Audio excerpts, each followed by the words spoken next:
Soy el abogado agrario Ramón Herrera Chela. En una transmisión especial para abordar dos tesis aisladas de mucha importancia, por los motivos que al final concluiremos. Las dos están relacionadas, de hecho, con el mismo caso. Y al rubro señalan zonificación y uso del suelo del municipio de San Pedro Garza García, en Nuevo León, respecto a su reglamento, al fijar requisitos y plazos para la obtención de las autorizaciones, permisos o licencias en materia precisamente de asentamientos humanos.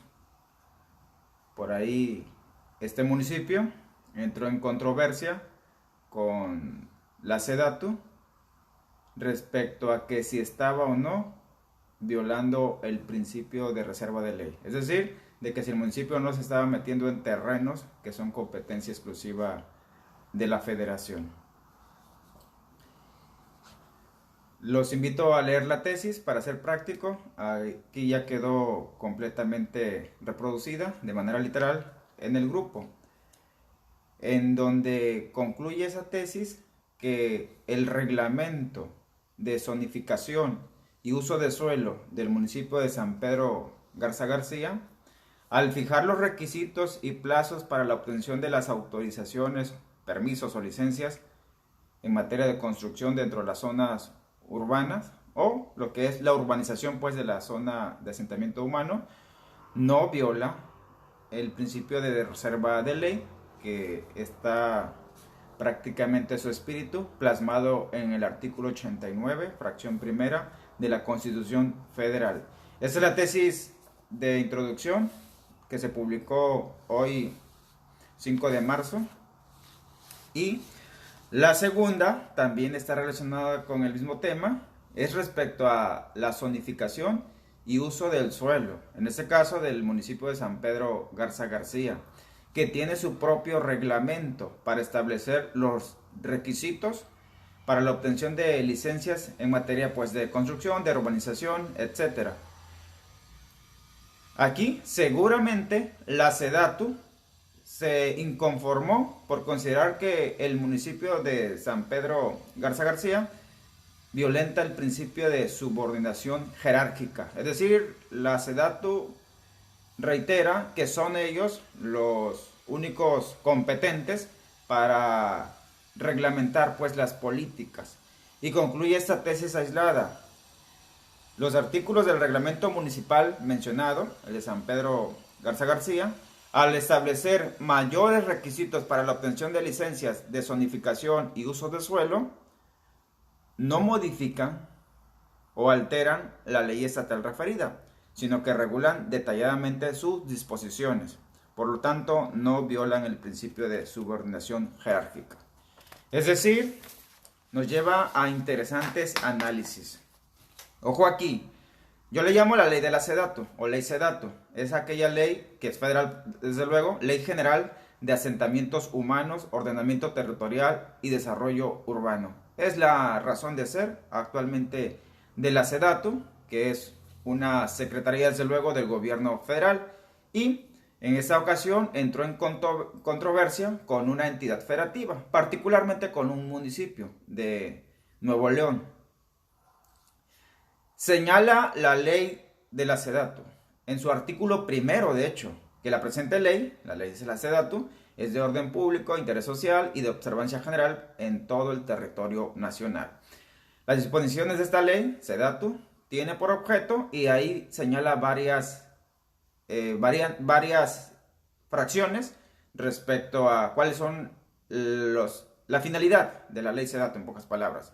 Por ejemplo, fijar las normas básicas e instrumentos de gestión de observancia general para ordenar el uso del territorio y los asentamientos humanos del país, con pleno respeto a los derechos humanos. Ojo con esta palabra, es clave. También señala que establecerá con la concurrencia de la federación, las entidades federativas y los municipios, así como demarcaciones territoriales, para la planeación, ordenación y regularización de los asentamientos humanos en el territorio nacional. Tercera fracción, fijar los criterios para que en el ámbito de sus respectivas competencias exista una efectiva congruencia, coordinación y participación entre la federación, en este caso representada por la SEDATU, las entidades federativas y los municipios, en este caso como el que generó esta discusión allá en la Corte, y las demarcaciones territoriales para la planeación de fundación, crecimiento, mejoramientos, consolidación y conservación de centros de población y asentamientos humanos. Es decir, ahí está establecido el lineamiento en general de que la SEDATU, como representante de la federación, más las entidades federativas de cada uno de los estados que conforman el país y los municipios, deben coordinarse para establecer las políticas públicas en el tema de regularizar, en el tema de establecer las políticas en los asentamientos humanos, en los centros de poblaciones. Entonces, aquí es donde se generó este problema y que estoy seguro es la punta del iceberg de los problemas que en los siguientes años se van a seguir presentando de manera recurrente. ¿Cómo se van a fijar, cómo se van a establecer los lineamientos para hacer cumplir los criterios que establece la ley de la SEDATU, que por jerarquía está en primer lugar, y de ahí las de los estados de cada una de las entidades federativas, de los municipios también? ¿Cómo se van a coordinar? ¿Quién es quién en jerarquía? Ojo aquí, ¿existe o no existe subordinación por parte de los estados del país y sus municipios hacia la federación, en este caso representada por la SEDATU, en el tema de regularizar los asentamientos humanos? ¿Existe o no existe? Este tema fue el donde sale a relucir con estas dos tesis que siguen siendo aisladas. De seguro que por ahí va a seguir la polémica hasta que se firme, hasta que aterrice y se confirme un criterio firme, una jurisprudencia pues.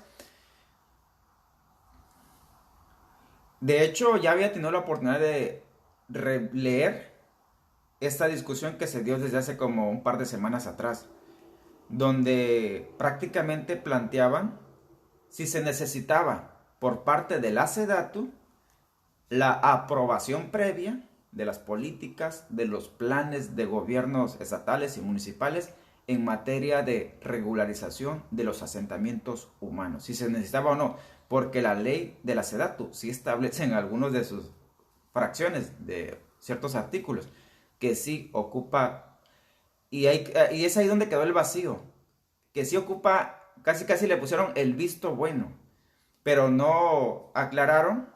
¿Y qué pasa si no obtenemos el visto bueno, dice el municipio, en el plazo razonable? Pues, ¿qué pasa? ¿Le doy para adelante con mi política pública respecto a los asentamientos humanos o me espero hasta que la SEDATU me conteste?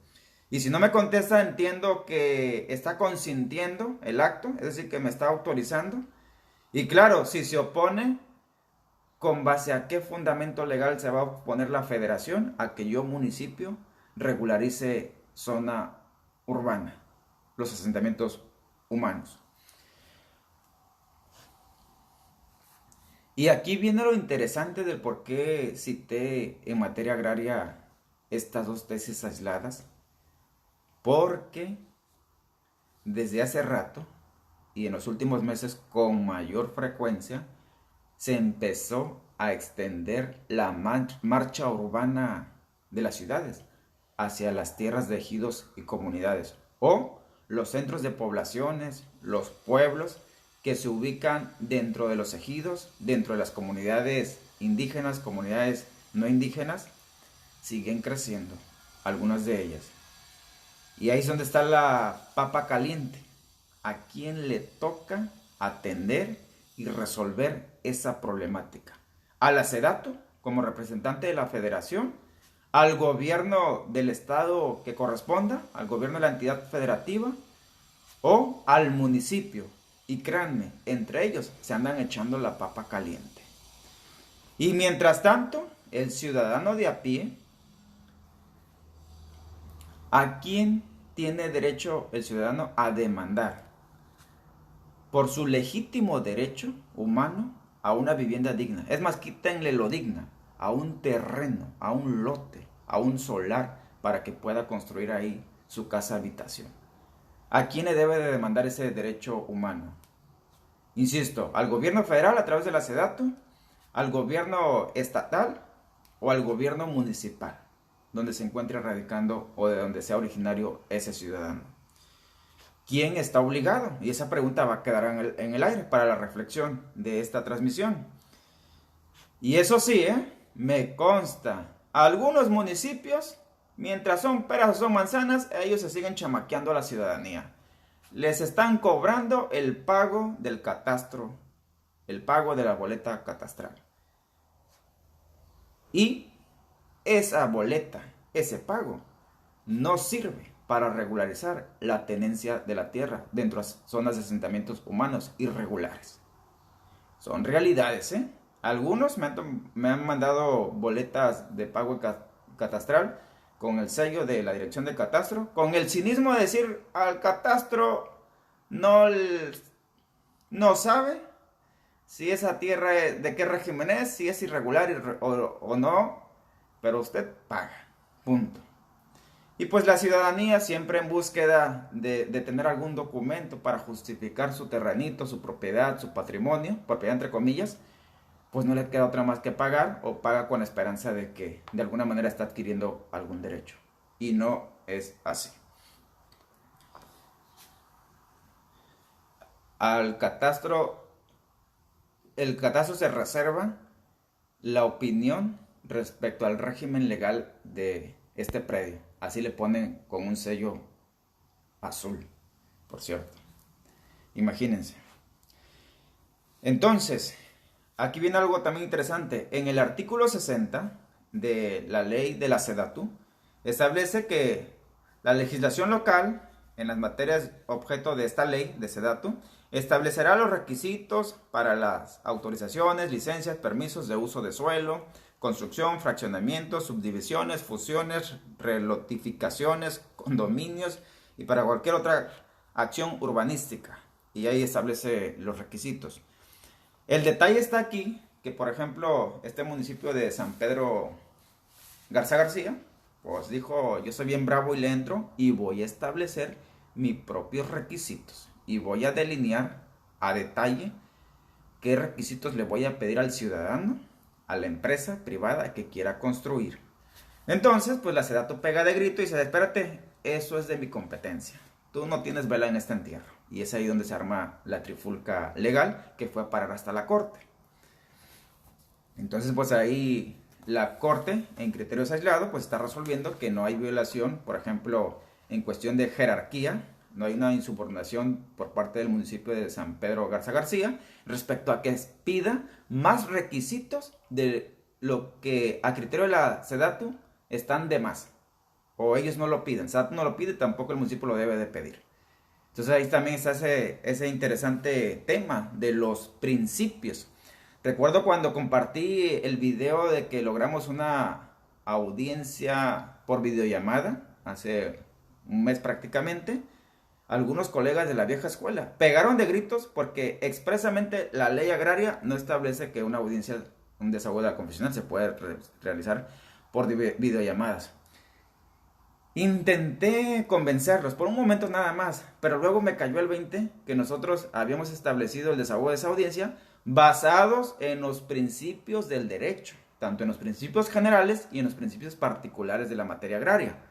Entonces, si el compañero o los compañeros se limitaban nada más a lo que está expresamente señalado en los artículos de la ley agraria, pues no estábamos en la misma sintonía, no estábamos en el mismo idioma.